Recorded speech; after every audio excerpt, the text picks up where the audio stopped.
Hi everyone, welcome back to my channel. Thank you so much for joining me for today's video. If you're new to the channel, my name is Emily and I create videos here about tarot and magic and witchcraft and all kinds of related topics around spirituality and such.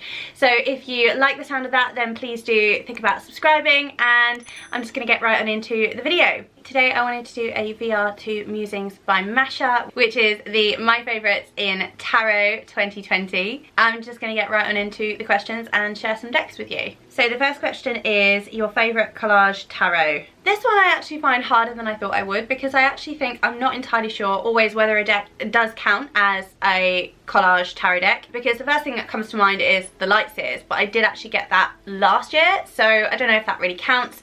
But I do think there are some other decks that don't look like they're collaged because they might be painted or whatever, but I think that there are layers of collage within decks that you even might not realise it. So I'm not entirely sure that I even know, like looking at my decks, which ones do have collaging. So I'm just going to go with my gut here.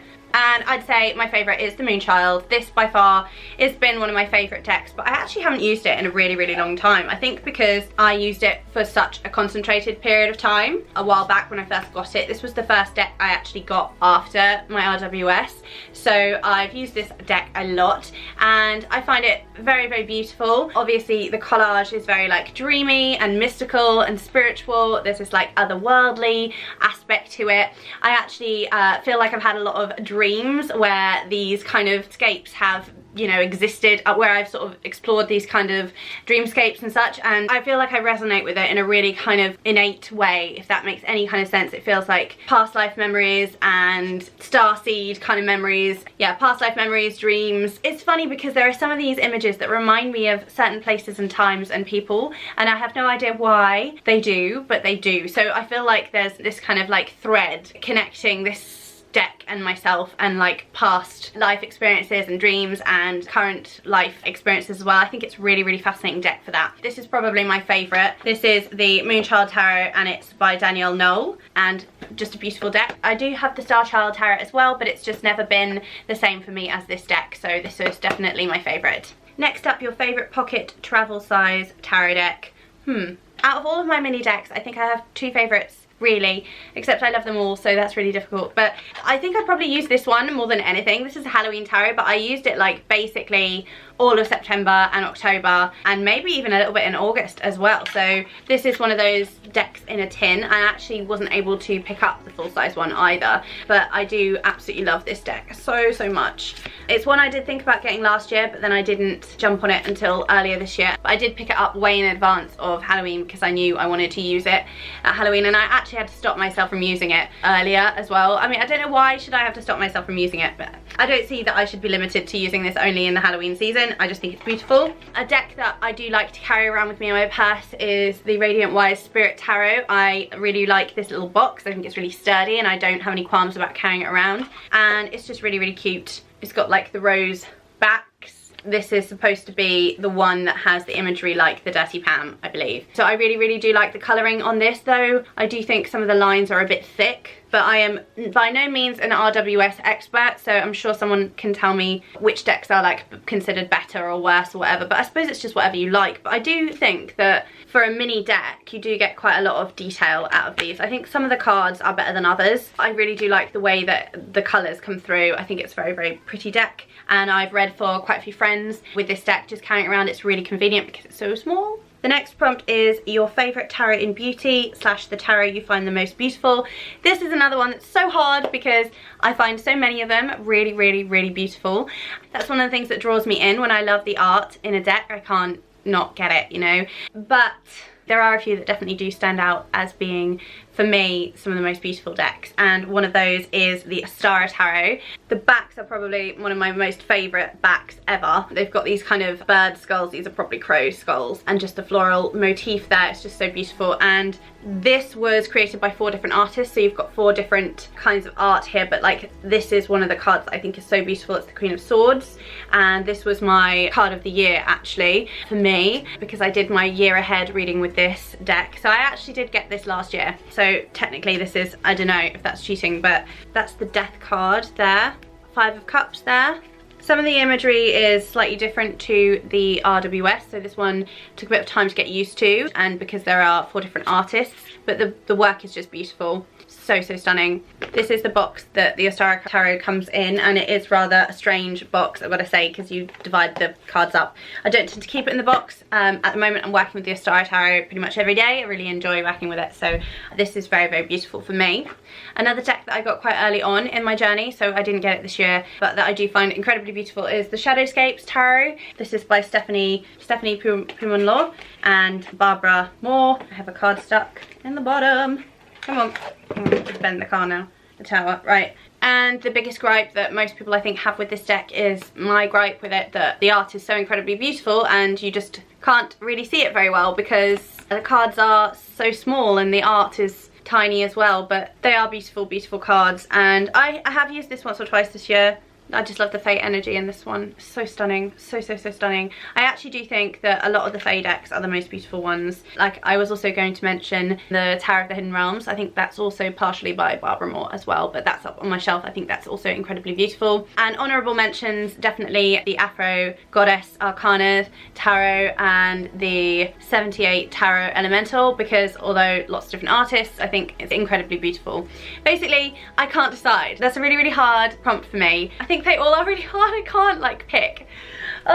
I think that's why I really like hashtags like this, because I can answer the questions and it kind of helps me to understand how I feel about my collection more, if that makes any sense. Maybe I should already know the answers to these questions, but I don't think I do. So it's really nice to just sit down and be a talking head and kind of explain how I feel about decks and the relationships I have with them, and to hear other people's as well. I absolutely love hearing other people's and seeing their decks, and I'm like, oh, I want that deck, or oh, I have that deck, or yeah, I love the way that that person is relating to that deck, that just really resonates, or just hearing different experiences as well. It's just so fascinating and I absolutely love it. So I just want to say that right now. Thank you so much, Mascha, because this is a great hashtag. So moving on. I feel like I haven't answered actually any of the questions properly, so yeah, I'll move on and try and do better. Your favourite unique standing on its own tarot? Okay. So I mentioned the Celtic Wisdom Tarot by Caitlin Matthews in my hashtag Tarot Collector VR2 Moon Baby, because that is so unique and it's also one of my favourite decks. It's kind of like a deck that means a lot to me. It's got a lot of sentimental value, but I still think that I have other decks that I kind of use more frequently that are unique systems and they're more favourites, if that makes sense. That does not make any sense whatsoever, does it? Oh my gosh. Okay, so standing on its own, I think the Herbcrafters Tarot. I think I really like this tarot for being a standalone tarot, because although you can incorporate your understanding of the RWS, like the classic system of tarot that I first learnt was the RWS, it has its own unique system as well. I have the cards here because I have this out all the time, because I like to use this more as like an additional card. I don't use it for I have used it once or twice for my daily readings, but I don't tend to use it like that. I tend to use it more as like an additional card, like an oracle deck, or I use it as like a witchy kind of, I don't use it in spell work as such, but I do use it to inform witchcraft and spells, and I just absolutely love the correspondences here. In all honesty, I haven't worked with it all that much because I did pick this up in the summertime, but I just think the illustrations are beautiful, and I do think there's so many different things that you can do with this deck, and it is one that I want to deep dive into next year. And it's definitely, the art is just so beautiful. Oh, mullein, that's actually one of my favourite herbs to work with in my craft, making herbal blends and such. And I love how it just feels like, you know, you're in someone's kitchen. It's just beautiful. And for someone like me, I'm following like a sort of folk based path, and it's kind of based around where I live, but it's also kind of leaning towards Irish Celtic because I work with the goddess Morrigan and I also have ancestry, etc. You know, it's something that aligns, and you know, reading more about druidry and learning OM and stuff, so decks like this really feel in alignment, you know, for both tarot and like witchy practices. And the other is the Dark Goddess Tarot, and I haven't actually worked with this one that much yet either. I have done a walkthrough and I don't think I I have shared it yet on my channel. I have a few videos to upload, but it's just getting the time to edit and, you know, get them actually up on the channel. So I am a little bit behind, I will say that, but this deck I've had for a couple of months now, and I do think it is such a beautiful deck. I love the illustrations, even though at first I wasn't drawn to them because they are quite like, they don't have too much detail, they're very sort of minimal. I don't mean that in a negative sense, I don't mean that they're sort of rudimentary or anything like that, but they are sort of line work and they're sort of, you know, flat colours in a sense, you know, so it's that kind of minimal sort of artistic expression. But the more and more I, you know, learned about this deck, the more and more I was drawn to it because of the depictions as well. And I watched Queen Orsette's video recently about the Kalima deck that is coming out from Alana Fairchild, and I was very, very happy to watch that, and I've seen VRs as well from other people, and I think it's something that I really want to learn more about as well, because, you know, there are various goddess decks that I did get a few years ago, and I was never able to relate to them in a sense. I do have some goddessy decks that I find problematic, and for these reasons, that I don't feel like they are being true to the actual essence of what that goddess was, or even, for instance, like the Orishas, and they are not goddesses, they are a different kind of thing. And, you know, I'm not an expert in this, but like learning about it, and Queen Orsette is so amazing at kind of explaining that stuff, and it just being really eye-opening to see how artists are depicting these goddesses, but also how they're being sort of whitewashed, and I have an issue with that, and I think many other people do too. And this is a card, Dumavati, Hag of Air. This is an expression of this particular deity, and it has been, by all accounts, sort of portrayed in a more traditional, close to the original lore, the original images, rather than like making it sexualized and whitewashed and European in the way that some of these really, really popular goddessy decks are doing. And I think it's so important to talk about this and to keep that conversation going, and I'm in no way an authority, I'm learning. So if I have said something in any way that is offensive, then please do accept my apologies, and I want to hear it, you know, because I want to be someone who is learning and who is then going out and helping to raise awareness about these things too. I don't want to be causing more problems or adding to that. So I would always say that, you know, I want to put my hands up, you know, if I say something that is in any way offensive or is in any way like problematic, I want to hear about it, because I don't want to be doing that, you know. But anyway, this deck for me, the imagery, the messages, there is a lot of deep, potent wisdom in this deck, and I don't know half of these goddesses. Obviously for me, the Morrigan is a deity who I work very closely with and who I've read a lot of the lore about, and I've read some academic texts about. I do know a lot about her stories, and, you know, this feels like a really good representation of the Morrigan. And I can take images with a grain of salt, you know, but most of them are pretty sexualized, and this is so nice to see this woman standing in her power, in her sovereignty. You know, she's fully clothed, ready for battle, and she's, you know, she's not playing, and I just love that. Like, I absolutely love this deck. It's so beautiful, and I kind of use it in a similar way that I would use like the Herb Crafters. I use it in addition to. I have used it once or twice for daily draws, but mostly I use it in addition to, on the side of, for clarification and to help enrich the messages that I've received from like a traditional RWS tarot meaning reading. That, yeah, makes sense. I think that this deck is a beautiful deck. This is the mass market, I didn't say that. It's got the gilding. I missed this the first time around when it was independently published, but I'm really glad that I got to pick this up because it's been on my list for a while, and it's such a beautiful deck and so powerful, so potent. And if you're looking for a goddess deck as well that is more authentic and more kind of like true to the nature of the goddesses, then I would really recommend this one above certain others. So the next one is your favourite nature-based animal tarot deck. I think this one is probably going to be very easy for me. Oh no, it's not easy for me. So I did mention the Astara Tarot. That has quite a few animals in it, but it also has humans in it, so, and that was for another answer. I would say this Murder of Crows Tarot has been a real favourite. I've been using this quite a lot this season, and again, lots of imagery of animals in this, but there are a lot of figures as well, so I'm not going to count this, but this is like an honourable mention. Throughout the whole year, I would say that the Wildwood has been a favourite in terms of like animal deck imagery, but once again, there are a lot of figures in this deck as well. It is very nature-based. I've had the Druidcraft Tarot for a long time, and I never thought that I would enjoy the Wildwood, but when I picked it up, it became a fast favourite very quickly, and I cannot wait for the Greenwood to be re-released. That is one I would definitely like to pick up. But this is absolutely incredibly immersive, and you feel like you're in this other world. It's druidic in nature, and it's very shamanistic, and it just feels really in alignment, and the animals are spectacularly beautiful. So this is by Mark Ryan and John Matthews, and the art is Will Worthington, and he's done quite a lot of these decks, and this is just beautiful. I use this a lot in the summer. It was a fast favourite. And I couldn't do this particular question without mentioning the Oak, Ash and Thorn. I picked this up this year after the Kickstarter finished. These are the backs. I did a walkthrough of this one on my channel, so you can click through and see that if you'd like. I'm sure you've seen plenty of walkthroughs though. This is a beautiful independent deck. This was by Stephanie Burrows and Adam Ullers. I can never say his name, so I'm sorry. This is such a beautiful animal deck, and the imagery just speaks to my heart. It feels like my childhood. There's so much nostalgia in here in the way that these images are illustrated. I love the way that it works so well with the RWS meanings as well. It really is just such a beautiful animal based deck. It's one of my favourite animal based decks. Your favourite RWS. So apart from the first deck I ever got when I was a teenager, and the deck that I've had the longest now, which is this one, the original Rider-Waite Tarot deck. I don't keep it in this, I just keep this box so that I know which one it is.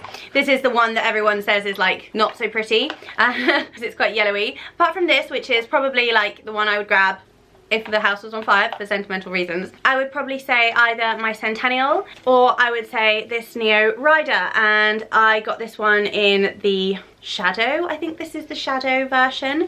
So these are the backs. I first saw these on Simon at the Hermit's Caves channel, and I got completely transfixed, and I really wanted to get them all actually, but this one was probably the one I thought I'd get the most use out of because of the colouring, and well, the pink one was very pink, but this one, yeah, just felt like I would use this the most, and honestly I use this a lot. This tends to be my go-to. My only gripe with it is that the cards are, because they are sort of this waterproof cardstock, actually when I shuffle, I hand over shuffle, I kind of bend them sometimes a bit and then they ping out of my hands like that, which would be fine if it was a normal deck, but it does it a lot.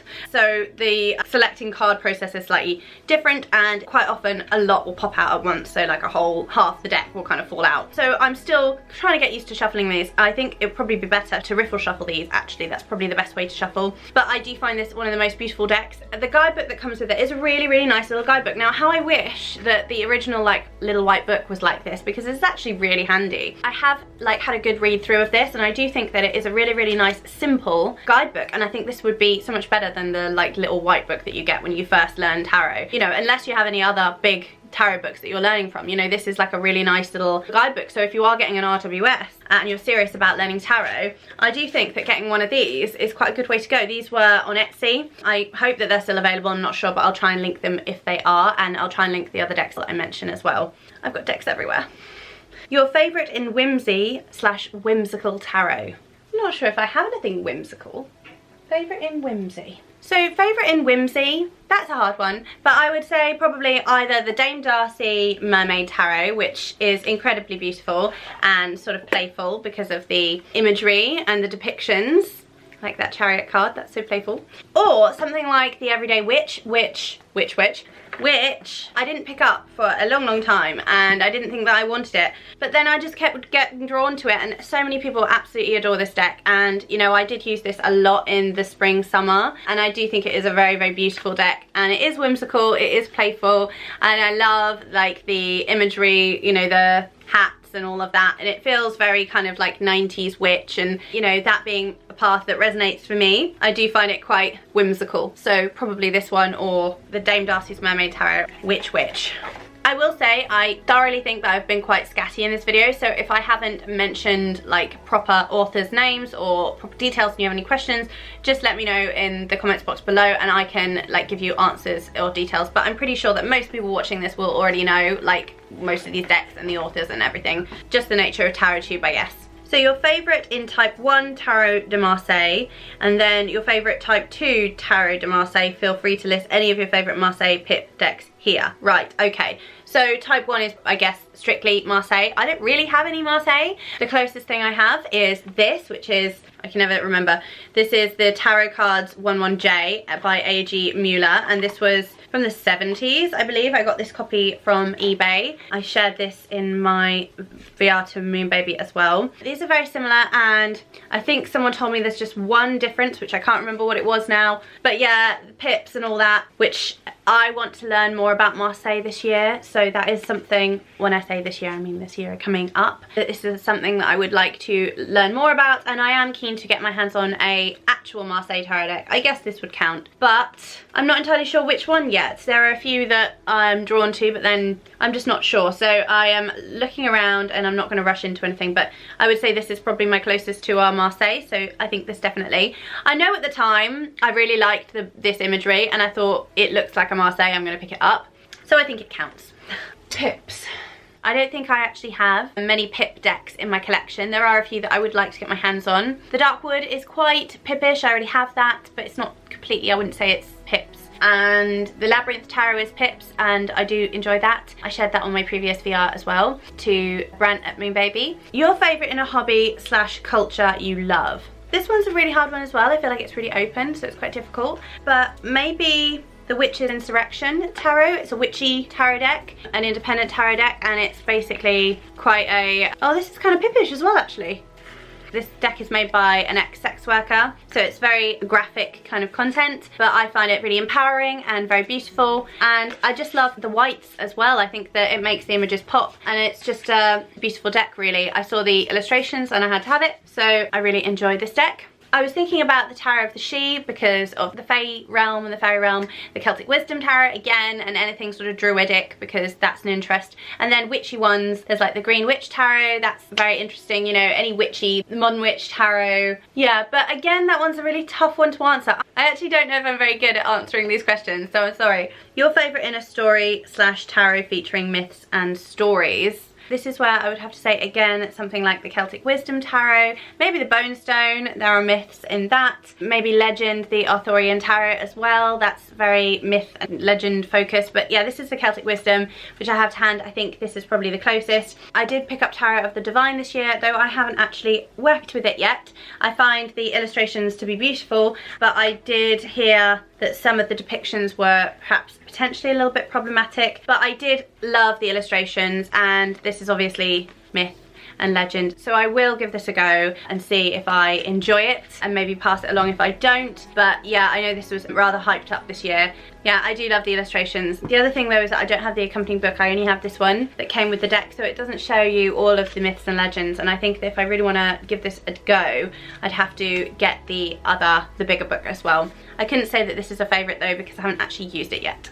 So the next one is your favourite in cardstock and deck production. Wow, that is hard. I always think a lovely deck to work with is the Sassorabito. There's something about the cardstock, the thickness. I know it's glossy, but I don't particularly mind that. I love the gilding, I'm a sucker for gilding. Yeah, I just find that this shuffles really beautifully and is really, really nice to work with. So I do probably enjoy this. It is an independent deck as well, so the quality is there. The printing is really beautiful. This is probably up there. There are other decks like this as well. I find that the Centennial is really nice to work with as well. And the Murder of Crows Tarot as well is really, really good to work with. There's a lot. This is the first one that popped into my mind though, so I'm going to go with the Sassorabito. Your favourite modern tarot? Oh my... I think for modern tarots it's probably going to be the Modern Witch, which I shared in my previous VR again to Brant at Moon Baby, or the Lightseers. These are just really beautiful decks that are both really inclusive and diverse, and yeah, modern imagery. This one I guess is sort of more spiritual and the other one's sort of more everyday. I do like both of those decks, I think Modern Witch or Lightseers, but then again, like something like the Everyday Witch could be included in that as well, because I think it's kind of modern depictions. Your favourite art deck? I can't properly answer this yet because I have a deck on the way, and it's the Revival Art Tarot, and I'm so excited. I've had this on my wish list for so long, and the other day I think I had a glass of wine and I was just like, I'm buying it. So yeah, that's going to arrive at some point, so probably that one. Other than that, I think maybe something like the Afro Goddess Tarot Arcanas, because the art in this is just so beautiful for me, and I absolutely adore this. Such a beautiful deck. It's quite large, so I have to like shuffle it differently. The imagery of these goddesses is just so beautiful, so empowering. I just love the art stunning, stunning, beautiful melanated deck. This could be a favourite as well. I find this like an interesting tag because I could technically use any deck because they're all art, right? And the RWS, you know, I love Pixie's art. I do absolutely love working with that deck in various different forms, but equally, like, the Falakos Tarot is an arty deck, and you know, something like the Nicoletta Ciccoli, that tarot deck was created from art that already existed. So does that equal an art deck, or is it more like classic art, like the revival art? I actually just purchased my mum the new Da Vinci Enigma Tarot as well that I recently heard about, because my mum is an art teacher and an art lecturer, and she understands the archetypes around tarot because of like her studies and stuff, but she's never actually read tarot, and she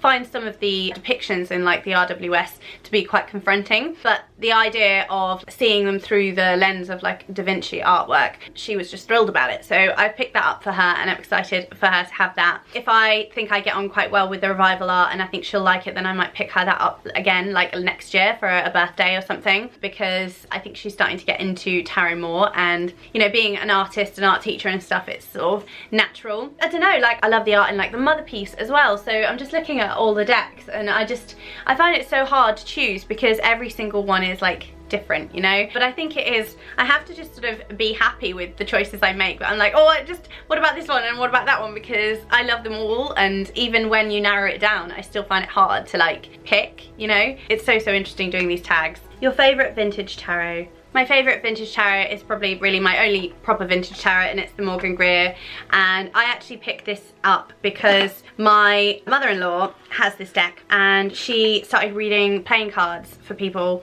at like fates and stuff when she was a teenager. I think she had to stand in for like a fortune teller, and so she had a pack of cards and she just read intuitively, and then she had lots of people come back to her and say that the readings were like accurate and could she do it again, and she had lots of experiences where these people will come back to her, and so she carried on reading for a bit, but it kind of scared her a little bit, I think. But she does have some oracle decks, and she still has the Morgan Greer, and she has obviously a vintage copy from the 70s, and so it made me want to get a vintage copy as well. And I know that she'd probably give the Morgan Greer to me, but I don't want her to. I want her to keep it, you know. So I wanted my own copy, but like her, I didn't want a new one, I wanted an old one, and so I put up notifications on eBay until I got one that was a good price. This was, you know, well used but well taken care of as well. This was about maybe 20-25 pounds or something like that, so really good value. I mean, I've seen this go for over 100. This is probably my favorite. I just love the imagery, and again, this is a deck like when I was first reading with the RWS that I thought like, oh, I don't really like this art that much, but then you find yourself like shifting, don't you, and you find yourself loving art that you never thought you would, like the Deviant Moon. That was a deck I swore I would never get, and then I got it quite early on in my journey because I just knew I needed it, and it's just given some of the most amazing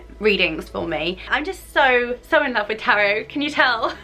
This is probably my favourite vintage copy, the one that I sort of really care for. And then your favourite deck of the year. If recording my answers to this VR has taught me anything, it has taught me that I don't know how to answer these questions, and this one is just so hard. I'm sure that later on I'm going to be like, oh wait, this one's also my favourite, and oh, this one's my favourite too, but really I think it's probably the Bone Stone. This is such a beautiful deck. I'm so glad I managed to get this because I didn't back it on Kickstarter. I just had the notifications up on Etsy and I was following Avalon, and so I got an email when the deck was ready and I just got it straight away. It is such a beautiful deck. I mean, Anatolian's art is just so stunning, and this deck is a beautiful reader as well. Like, it's a truth teller, you know. I mean, obviously tarot is a truth teller, but like sometimes you don't want to hear the messages these cards have to say. I mean, not so much always me, but I have read for a couple of people with this deck, and I think that it really does tell the truth. So it's definitely got something really powerful about this deck, and reading intuitively with it has just been really powerful as well, because I do really believe that, you know, whatever deck you choose in the moment, there's a reason for it, you know. I'm picking whatever decks, and I read for friends and family and myself, so I do, you know, just pick a deck considering what people like and what I feel drawn to. So I did sort of intuitively pick this deck when I read for my husband the other week, and the answers were really powerful, and I do feel like it's got something to do with which deck you pick. You know, obviously it does. I do love this deck a lot. I think it's stunning. I love the red gilding. It's definitely a favourite, and it's been something that I'm so glad that I picked up this year. There isn't a prompt for this, but I do have several decks that are kind of on my radar that are mass market and easy to pick up, but that are decks that I never thought I would want to pick up in the past, but they have just been like on my radar a lot recently because other people have been sharing them, and I feel they resonate with me a lot now. And there's actually a deck, and I'm not going to share which one it is because I want to pick it up and then share it, and it's a deck that people talk about, people know it, and it's a deck that I remember a couple of years ago I'd seen the name of it, I looked at the pictures and I was like, yeah, I don't need it, but it's got something about it. And this deck, I dreamt about it, it was in my dream. And I think when I have hits like that where I have a dream and it's a particular deck or it's a particular system of divination or whatever, because it does happen sometimes that I'll have dreams like that, I have to listen to it. And I'm really excited to get that deck in my hands, and then I will share it with you and tell you which one it is. But I'm very, very excited about it because I really, really 100% believe that I'm dreaming about a deck for a particular reason. There's a lot going on at the moment, sort of astrologically. I know it's probably quite normal for people to be dreaming a lot more at the moment. I haven't been recording my dreams either, so that's something that I just want to get right back into. I've just hopscotched around and talked so much, and if you're still watching, that's just amazing, so thank you so much. But I've really enjoyed this, and I do think that these VRs of being a talking head really kind of like helps to solidify some of the questions that I have in my head about how I feel about decks. And sometimes I pick a deck that I actually didn't think I would pick if I was asked that question. So to actually sit here and answer the question and know that someone at least is going to see it, it's kind of a nice exercise to do. So thank you so much to Mascha for this fantastic hashtag and for prompting us all to look at our collections and have a look at the way that we've used our decks this year. And I will say that some of the decks I mentioned obviously weren't released this year, and I didn't even pick them up this year, some of them, so that might be a bit of a cheat, but they are the honest answers, really the most honest answers, even though I've kind of gone off on a tangent a little bit. Yeah, I hope that you have enjoyed the video and that maybe you've seen a deck here that you like to, or that you'd like to pick up, I don't know, but I do hope you enjoyed it. If you did enjoy it, please do click the like button and subscribe if you'd like to see more content from me. I'm planning to do some more VRs and some more walkthroughs, and also share some more things about my practice as well here soon, so do stay tuned. Because I have another channel and an uploading schedule for that channel, I don't want to have an uploading schedule particularly for this channel. I'm just going to go with what feels right. I haven't uploaded a video most recently because my laptop had to go to Apple to be repaired. Thankfully that was covered by them because it was the machine, not me, so I'm very, very happy about that. But it did take about a week and I didn't have my laptop, so I wasn't able to edit anyway. So I'm just really, really pleased that I'm actually able to film and start to edit again now and start to get some more content out. And I'm just going to pace myself, you know, I'm not going to put pressure on myself to create too much at any one time, but I am going to create consistently and upload as consistently as possible. I'm not going to put any pressure on myself to stick to an uploading schedule because I have the other channel and I have 2 little ones and a home and a job and life is mad. But this is something I absolutely love to do, and I will be creating videos and uploading as consistently as possible as I can. So please do subscribe if you would like to see more from me, and leave me a comment, you know, if you've got anything to say about some of these decks, if you've got any similar experiences or similar thoughts, I'd love to hear it, so do comment below. Thank you again so much for joining me and for sticking with me this long if you've stayed to the end. Really, really appreciate it. Thank you again to Mascha, it's a brilliant tag. I really hope you do it. I'll leave the questions link below if you want to have a go, and Mascha's original video as well, so you can take a look if you haven't seen it. With all of that said, thank you again so much for joining me. Take care of yourselves and I look forward to seeing you again soon. Bye. Mwah.